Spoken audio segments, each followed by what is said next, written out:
반갑습니다. 오늘은 피구의 경기 방법과 규칙에 대해서 PPT를 통해 알아보도록 하겠습니다. 우리가 일반적으로 알고 있던 피구의 규칙과 스포츠 클럽의 피구 규칙이 달라서 선생님도 처음에 당황했는데요.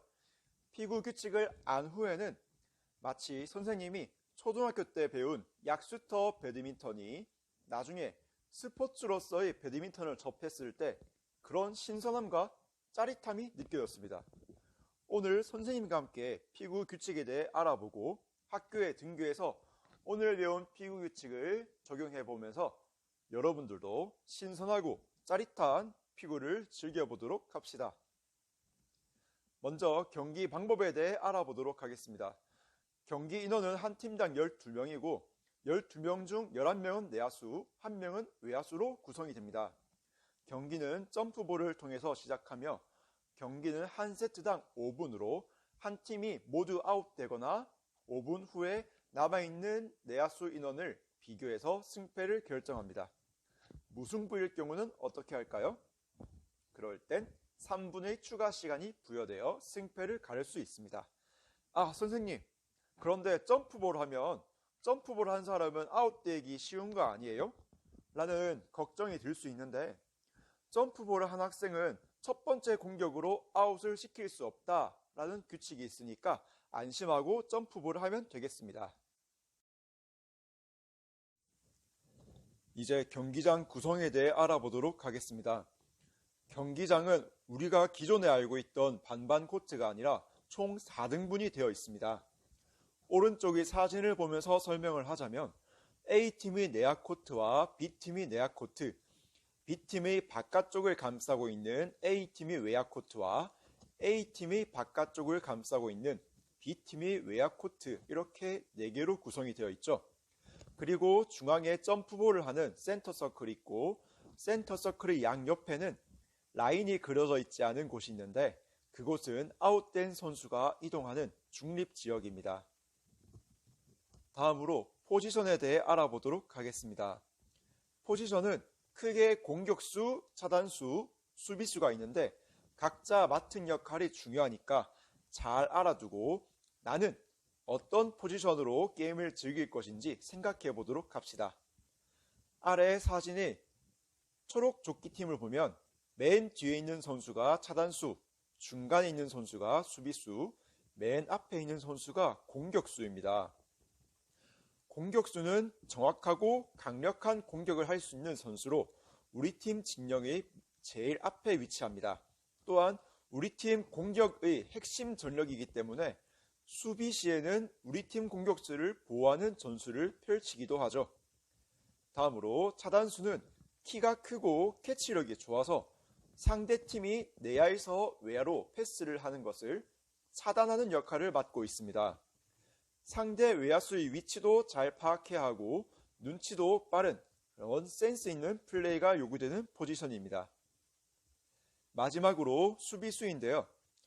피구는 공격권을 가져오는 게 굉장히 중요한 게임인데 공격권을 가져오지 못하면 수비만 하다가 게임이 끝나버릴 수 있겠죠. 이때 수비수가 공격권을 가져오기 위한 결정적인 역할을 하게 됩니다. 우리 진영이 바닥을 맞고 상대 외야수에게 가는 볼이나 우리 팀 선수를 맞고 튕겨나가는 공을 캐치해서 공격권을 가져오는 역할을 수비수가 하게 되는데요.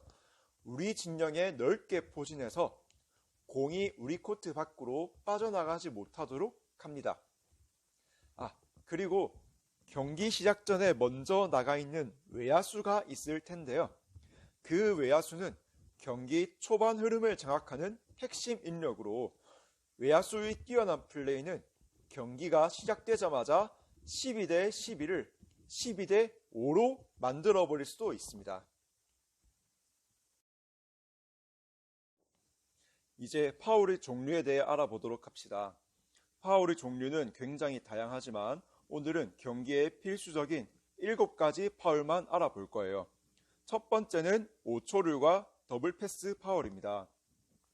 공을 잡은 선수는 5초 안에 패스 또는 공격을 해야 된다는 게 5초룰이고 내야에서 내야로, 외야에서 외야로 같은 위치에 있는 사람들끼리 패스를 주고받으면 더블 패스 파울입니다.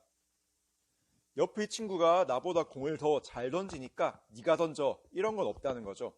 내가 공을 잡았으면 공격을 하던지 외야수에게 패스를 하던지 공을 잡은 사람이 처리해야 됩니다. 두 번째는 포패스 파울입니다.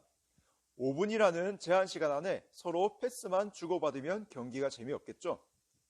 그래서 외야수와 내야수 간의 패스는 최대 3회까지만 허용되고 네 번째엔 반드시 공격을 해야 합니다. 공격의 인정 범위는 내가 던진 공이 상대팀에게 맞거나 상대의 다리를 정확하게 노리고 상대 코트의 바닥을 때리거나 이렇게 해야만 공격으로 인정되고, 오른쪽의 사진처럼 공이 높게 날아가는데 아무도 맞지 않거나 또는 공이 코트의 바닥으로 갔지만 거기엔 상대 선수가 아무도 없었다, 이렇게 되면 아무리 상대를 향해 내가 세게 던졌더라도 패스로 인정되지 공격으로 인정되지 않습니다.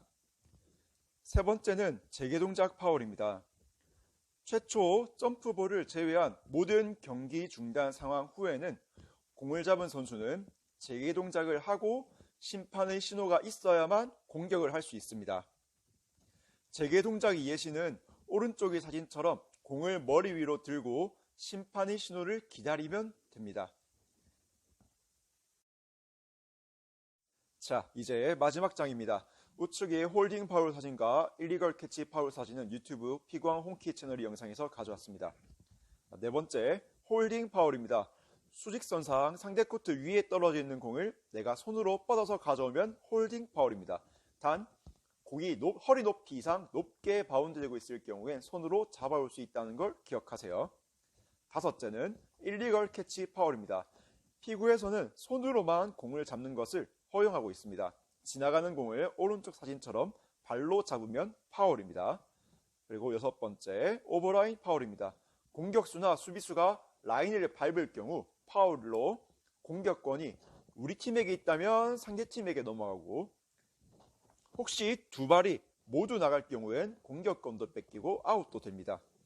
그리고 한 발로 라인을 밟은 상태에서 반대쪽 발이 지면에서 떨어지는 순간 두 발이 모두 나간 것으로 간주하여 아웃이 되니 주의하도록 합시다. 마지막 일곱 번째, 데드존 파울입니다.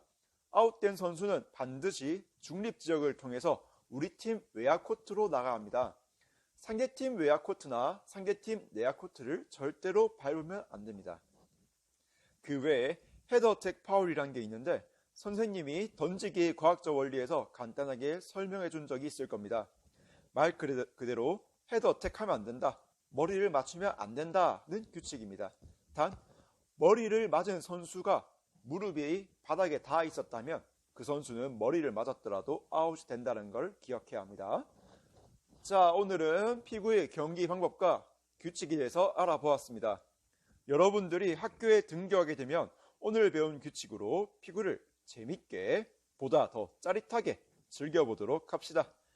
다음 시간부터는 피구의 전술과 관련된 내용을 배워보도록 하겠습니다. 수고하셨습니다.